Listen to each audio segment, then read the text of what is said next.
Good afternoon, my name is Joshua Morris. I'd like to thank y'all for being with me this afternoon while I talk to you about a subject that I've lived with for 6 years, and that subject is panic disorder. Now imagine, if you will, waking up in the middle of the night, chest pounding, can't breathe, sweat pouring out of your face, fingers tingling, arm going numb.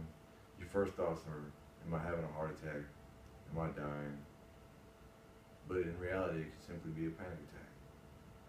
What is a panic attack? Panic attack is simply the fight or flight response system in the body jumping the gun, going out of whack, out of sync. What are some symptoms of panic attacks? There's many symptoms. Fear, anxiety, intense dread, sensation of choking, heart palpitations, tingling numbness, irritable bowel, nausea, dizziness, feeling like you're gonna faint. Just the fear of dying itself is a symptom of a panic attack. What can trigger panic attacks? Many things can trigger panic attacks. Stress, family problems, midterms, finals, children, parents. Life itself can trigger panic attacks. The use of alcohol and drugs, especially marijuana, has been shown to cause panic attacks in folks. Which brings me to panic disorder. Panic disorder consists of repeated panic attacks when there is no reason for the fight or flight response to engage.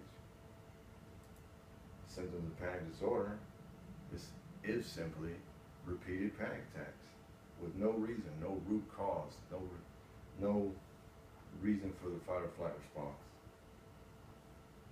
Panic attacks with panic disorder can last from 5 to 20 minutes, and they can go on for hours.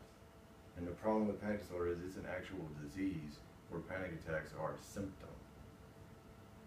And with panic disorder, the sufferers can be so afraid of having another panic attack that they actually avoid circumstances in life where they feel they might be trapped or cannot escape. Like a good example would be a person with claustrophobia would avoid elevators because they're afraid of the panic that will be induced when they get in the elevator. What can trigger panic disorder? Well, unfortunately, panic disorder is usually handed down through genetics, DNA. You're born with it. But other mood disorders can bring it out.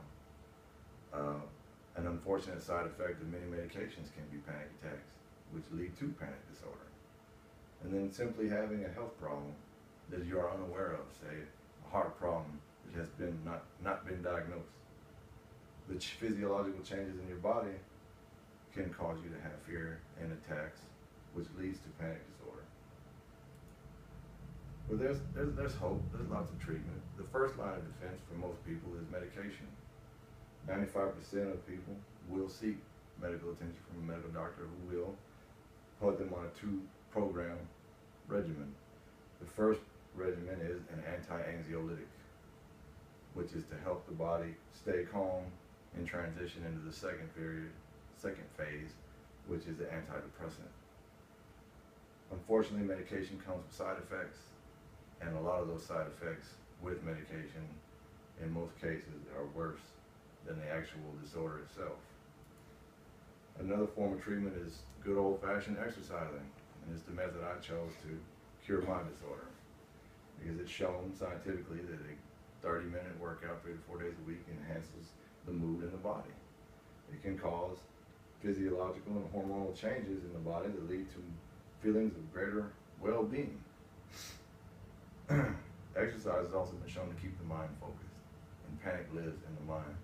So if the mind is focused, then the mind is better able to deal with the actual anxiety and fear and stress that panic disorder brings about.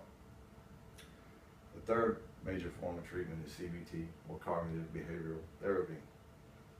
This is a great option for people because, like exercise, there's no medical side effects.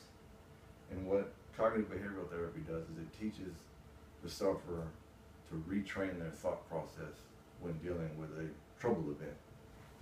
Say you are claustrophobic, like the early example, a cognitive behavioral therapist will go with you inside the elevator, will induce an attack, and teach you coping skills, how to overcome the attack, and after repeated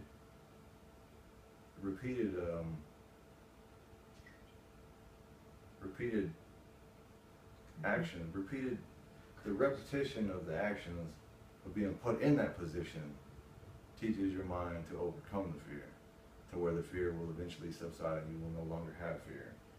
And I like a combination of cognitive behavioral therapy with exercise. So with that said, you don't have to be a slave to fear. People can live with panic disorder and panic attacks, and it does not have to be the end of life. It does not have to be the end of your quality of life. And you can overcome it just as I have and go on to live a fruitful and happy life. And with that said, I would like to thank y'all for listening, and if anyone has any questions, now would be the time.